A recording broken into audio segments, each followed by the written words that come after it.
É assim em São Caetano do Sul, que dia a dia vai se modificando, com novos prédios, novas indústrias, novas fábricas, novas escolas e sempre novas esperanças de melhores dias. Tem muita coisa para ser descoberta ainda. E assim, você cutuca aqui e sai ali.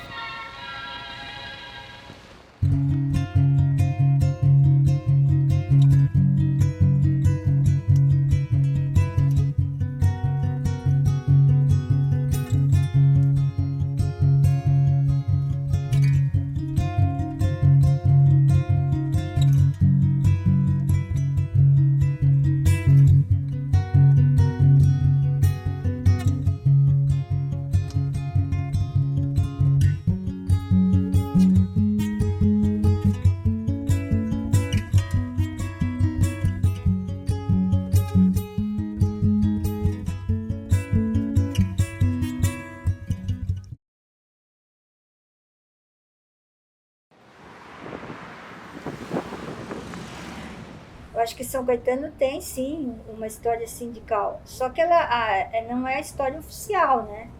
Dentro da GEM, por muitos anos, você teve pessoas que resistiram mesmo sem ter o apoio do sindicato local, porque o sindicato local não é um sindicato, vamos dizer assim, muito combativo, dentro dos padrões cotistas e tudo mais.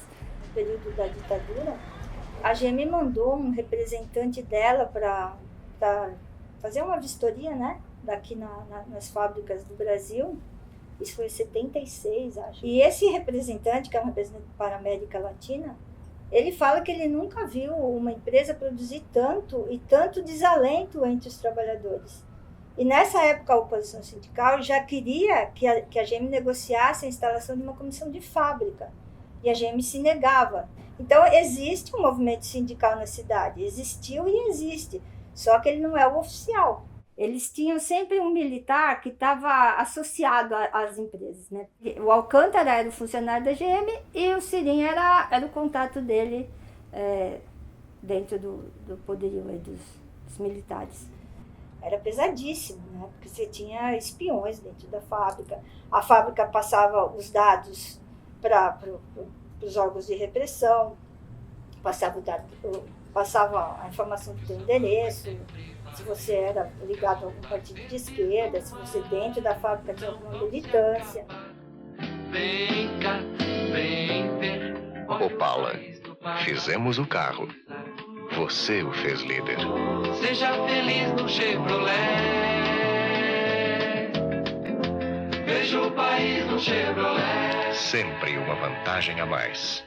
Você tem casos, por exemplo, na própria GM, do Martinho, um rapaz que foi preso dentro da fábrica, porque ele era militante de um partido de resistência, de oposição à ditadura. Começou a apanhar lá mesmo, já foi pro DOPS aqui, continuou apanhando. Então, você tem figuras que foram criadas no período da ditadura e que prosseguiram por muitos anos como fantasmas dentro da fábrica. Eles ouviam falar a palavra carioca, que seria um espião, né, do DOPS, e todo mundo já ficava quieto. Olha que o carioca vai ouvir o que você está falando. E isso, muitos anos depois desse tal carioca de fato ter existido lá dentro, né? Meu pai tinha essa concepção de que os direitos dele não eram respeitados. Ele tinha uma aproximação já com o sindicalismo. Eu me lembro que algumas vezes ele falava alto, né? Que ele falava como se estivesse falando com a minha mãe, mas para todo mundo ouvir, entendeu? Ele fazia aquele comício privado, né? E ela ficava puta da vida. Ela beliscava ele: fica quieto, Antônio, fica quieto, Antônio. Eu lembro disso, mas eu não sabia por que ele tinha que ficar quieto, entendeu? Eu achava que talvez era porque ele fosse chato, que na família ele era considerado chato, porque eu falava de sindicalismo, mas não era, ela tinha medo, né?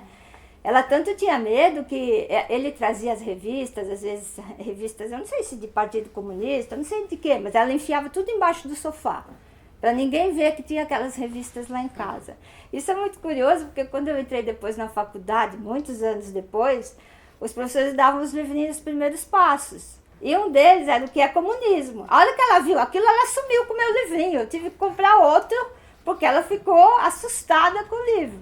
No período da ditadura, o movimento dos trabalhadores cresceu, não foi nem por conta de você se opor à ditadura. Foi por questões financeiras, questões de trabalho, questões de saúde.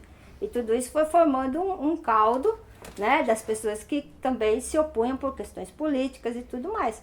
Mas, genuinamente, o movimento dos trabalhadores, o movimento sindical daquele período, foi principalmente por questões financeiras, que a inflação era maquiada, né?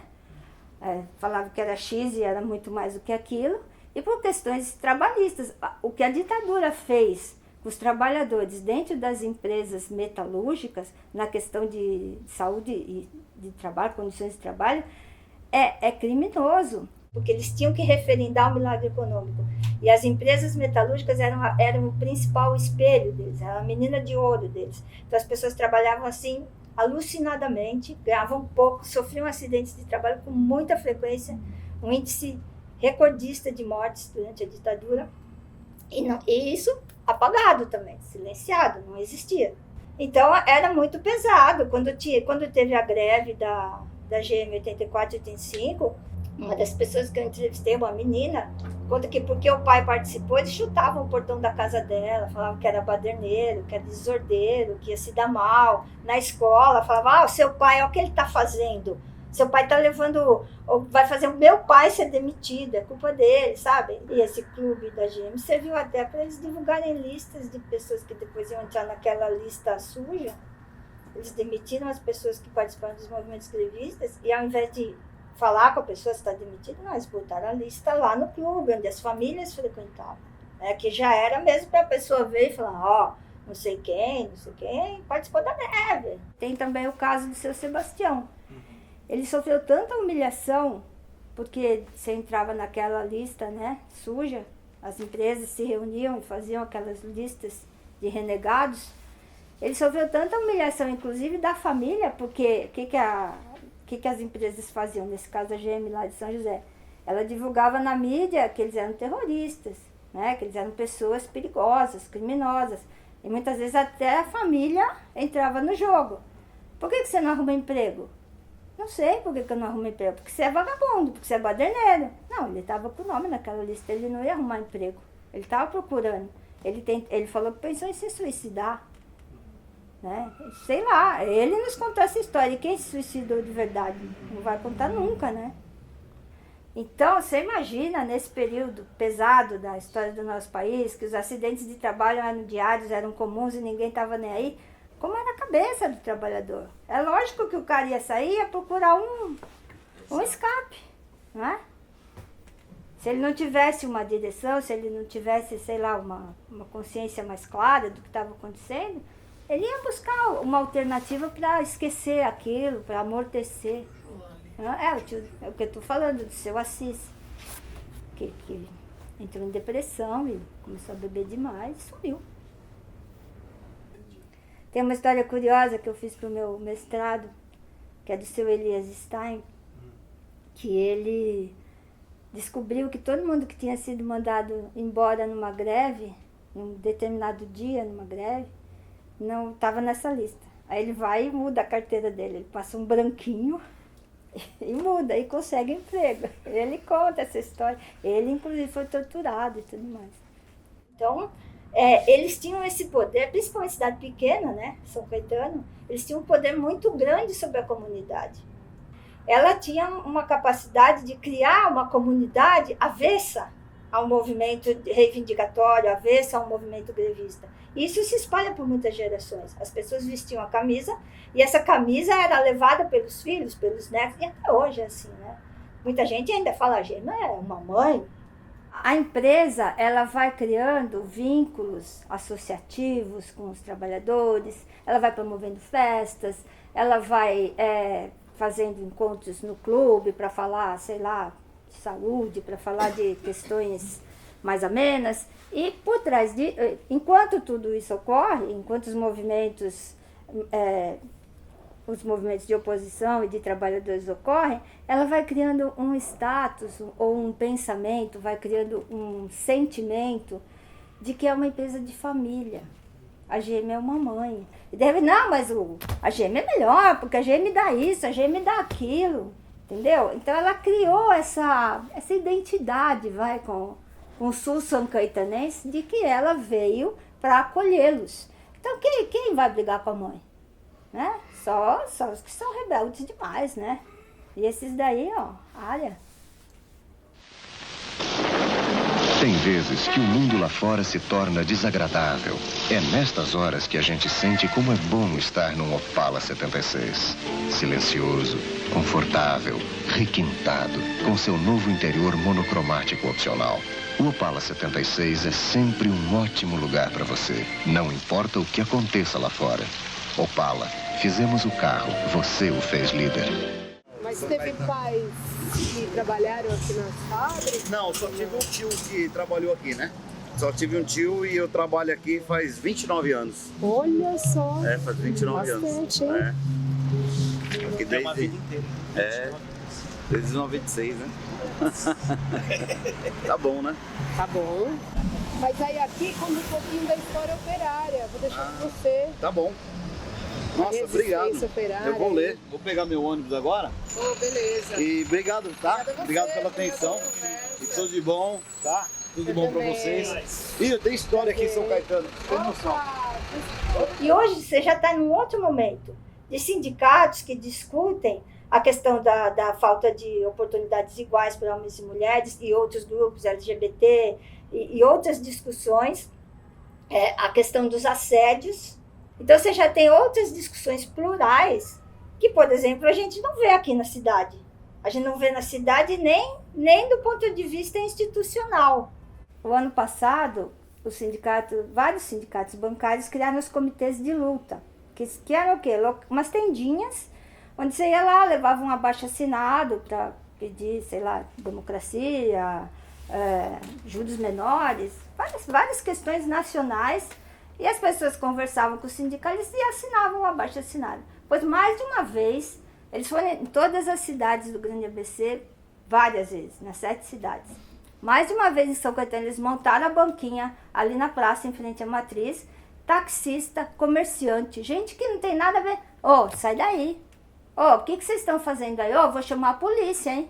Isso é coisa de baderneiro. Meu, falta consciência de classe e acho que falta também espírito crítico, espírito solidário, né? De perceber que todos são trabalhadores, né? O cara, não é porque ele é taxista ou porque ele é comerciante que ele está acima de uma classe, não é? Ele faz parte de uma mesma sociedade. As pessoas acham que elas estão no topo das cidades do ABC ou até das cidades do país, né? No EDH. Não estou dizendo que isso não ocorra, porém, não existe na cidade uma cultura de conscientização crítica, de discussão. É tudo muito de cima para baixo, né? E as pessoas aceitam, né? E a política em São Caetano não se renova. São sempre as mesmas famílias, são sempre os mesmos grupos. Então, é uma cidade meio que estagnada desse ponto de vista. Poucas vezes você tem chamados, né, para se discutir a cidade. A cidade te dá aquilo pronto, todo mundo acha bacana.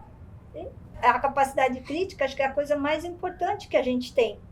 E ela se forma não só na sua educação, mas na sua formação, na sua cultura, no seu modo de vida, em quem você convive. Então, se você entra numa situação de espiral do silêncio, numa situação de silenciar, de se calar, de deixar como está, o resultado nunca vai ser positivo, porque o resultado vai ser sempre manter o que existe, nunca vai evoluir de forma positiva. Eu acho que essas coisas que eu estudei, que eu vivi desde muito pequena, são óbvias, mas não são. Porque às vezes eu falo com as pessoas, eu acho que elas vão entender o que eu estou falando, né? Mas não vão, porque principalmente em cidades como a nossa, né? Tem um desconhecimento muito grande de história, né? De sindicalismo mesmo, de formação sindical, de formação cultural, todo esse bolo, né?